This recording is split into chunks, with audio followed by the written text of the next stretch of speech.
Breaking Doctor Who figure news. Oh yeah, that's very Matt Smith. Yes, bow ties are cool. But we're not here to talk about Matt Smith, we're here to talk about Sky Remote Doctor. Yes, while we've been enjoying the Sky Remote, I guess we've all been wondering, when are we going to add Mini Doctor to hold Mini Sky Remote in our collection? Well, dear viewer, today is that day. We have some nice HD images of the 15th Doctor and Ruby Sunday figure. After the grainy images of Toy Fair, we can finally get a proper look at these figures, and there's quite a bit to unpack with these figures, and my goodness, we have come a long way from this. This is, yeah, the camera doesn't even want to pick up on that Billy Piper Rose figure. Just looking at the figures alone, you can see a massive evolution from this to a more Hasbro Star Wars Black Series-esque figure in terms of build quality, in terms of the paint deco, articulation. This is branded as Into the Vortex Free, so this is a whole new line of figures. This is a whole new era for the Doctor Who figure line. We've seen little glimpses and tweaks with the sort of paint applications, with the 6th Doctor in the Ultimate Adventure set not having sort of the more moulded plastic head sculpt, and we've seen that continue with the Joe Martin Fugitive Doctor and the Mavellan set. So that was sort of a tip of the iceberg of what type of quality we'll be seeing. But these figures take the character options line into the 21st century in terms of action figure quality. So let's dive into the actual figures themselves. The figures themselves, I'm going to start off with the 15th Doctor, Mr. Ncuti Gatwa. So there, let's take a look at this figure. So this figure, my goodness, you can see already that there has been a massive step up in terms of just the articulation. Now, a character did try, I believe, to sort of up their sort of Doctor Who figure articulation with Missy, with sort of the ball jointed sort of elbows, and I think this figure sort of continues. So Missy walked so the 15th Doctor and Ruby could really run within it. So this has, I believe from the press article, they've said that it has higher specification decoration, so better paint apps, for extra detail. Features include internal pivots on the neck, so we've got a ball jointed neck, which I guess we've seen on the Jodie Whittaker figures, just to hide that sort of ugly join line if there was sort of a joint on the neck. Which I think is, you know, because of the way the 15th Doctor's costume is, that's a really good thing to have within it. The ball jointed neck. We have ankle ball joint, which is great. I think that might maybe a first for the line, which is really exciting. So yeah, these are going to be hyper articulated, which is great. We've got internal pivots. That sounds all very fancy and technical. I don't think this figure has butterfly joints like some of the Hasbro figures, but I'm sure we'll get that eventually within the line. But in terms of the paint deco, the likeness I really like. I think that is really stunning. I think the detailing on the leather jacket is stunning, with sort of the black wash to really sort of accentuate that leather detailing, and the creasing. Yeah, it just looks all fantastic. So we've got, you know, a more sort of dynamic looking figure in some of the action shots. We've got the sonic screwdriver, and what's really cool with this online exclusive is we get a variety of accessories. So this is really cool to see, to sort of add to the world building of the actual figures. So we have the sonic screwdriver, which is great. I'm sure we'll get other variants of that to come. We have the landmine from Boom, which I think is such a little cool addition. It has no relation to the actual costume of the thing, of the actual 15th Doctor, but my goodness, it's a greatly appreciated, nice little bit of world building there. And for the first time in the line, we have the psychic paper in the line, which is crazy, but it's taken us pretty much, you know, 20 years to get that little accessory.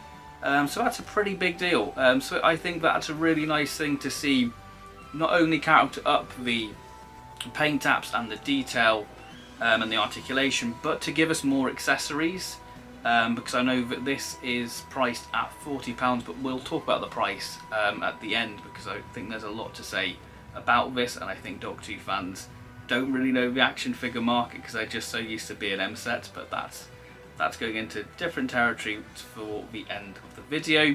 But yeah, the 15th Doctor, really impressed with that. The likeness to Ncuti Gatwa was really great. I can definitely see it there. Yeah, really nice with all the detailing of the jewellery, the paint apps there. It all looks very neat and tidy. But if we move to Ruby Sunday, I guess this could be classed as sort of a Church on Ruby Road 2-pack, because again, Ruby is based off that, and like I said, the retail version is going to be Dot and Bubble. Again, has the same sort of features as the 15th Doctor figure in terms of the articulation, The paint taps are very neat and crisp in terms of sort of the tartan pattern on the skirt, the knitted detailing on the jumper. That all looks very great and cool. Ruby, accessory wise, comes with her phone and her bag. It's giving sort of the 3.75 inch Clara, that bag. Because we saw another accessory with the 15th Doctor, that being the landmine, and that having no relation to the story, I think it would have been cool to have maybe the VHS from Legend of Ruby Sunday as a little bonus little accessory there, just to balance it out, so each figure has sort of 3 accessories within there. But yeah, the Ruby figure, great, very nice likeness to Millie Gibson. I think that definitely looks like Millie Gibson. You know, we even got sort of the detailing of the nail varnish on the fingers. Yeah, I think the fur detailing on the coat looks really nicely done. Yeah, really great likenesses across the board for these, and I'm very excited to own these. Packaging wise, so this sort of reminds me of the Impossible set there, where it sort of folds out, because I believe that's what the packaging looks like as well. So yeah, another thing character sort of slightly nicked off the sort of Hasbro team with the Black Series, with sort of the style guide motif for each era having a different colour, which I think is nice. It gives it a most sort of distinct feeling with that sort of bright purple. That's really going to stand out if you're a person who likes to keep figures mint on box. But yeah, I think these are collector friendly packaging, so you can sort of take them out, put them back in the box and admire them that way if you want to. But you know, with all this cool articulation, why do you want to keep them in the box? What are my thoughts on the price of this set? Well, I think that the price for this is fair. I think it's a fair price for what character are giving us with the new articulation.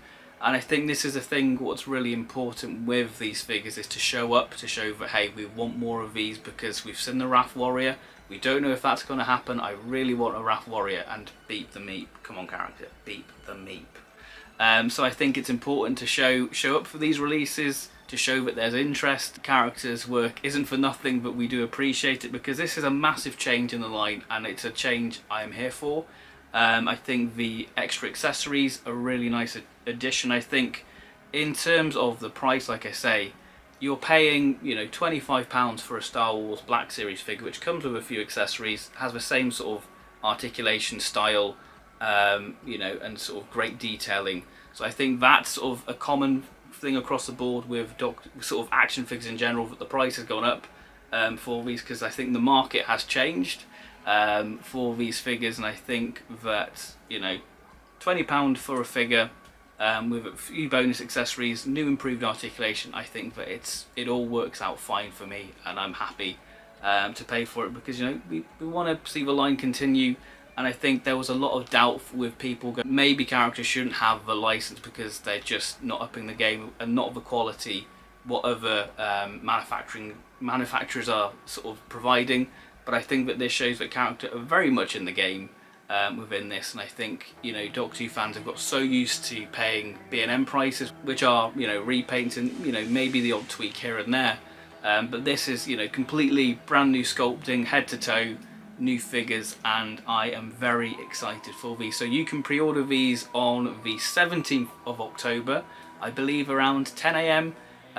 Hopefully the website doesn't crash and we're able to get our orders in, because this is definitely something very exciting, and it's a very exciting prospect for the Doctor Who character options figure line in general, just to see these improvements and see how the range has evolved from that to the Shooting Outward figure. It's absolutely incredible. So that has been my little video talking about the 15th Doctor and Ruby Vortex Edition. Yeah, if you're not interested in these figures, then of course there is going to be retail versions, probably with less accessories. I imagine it will just be the 15th Doctor and Sonic Screwdriver, and Ruby with her bag probably. So I think that, yeah, show up support, show character that we want more of this type of stuff, because, you know, they've really gone above and beyond, and I know that it's taken them such a long time to get these out. I mean, it would have been great to have these out while season 1 was airing, but I think, you know, the wait, just looking at these photos, the wait has definitely been worth it. So yeah, thank you very much for watching. Let me know your thoughts on these figures. I'd be very interested to know your thoughts down below. So thank you very much for watching, and bye bye.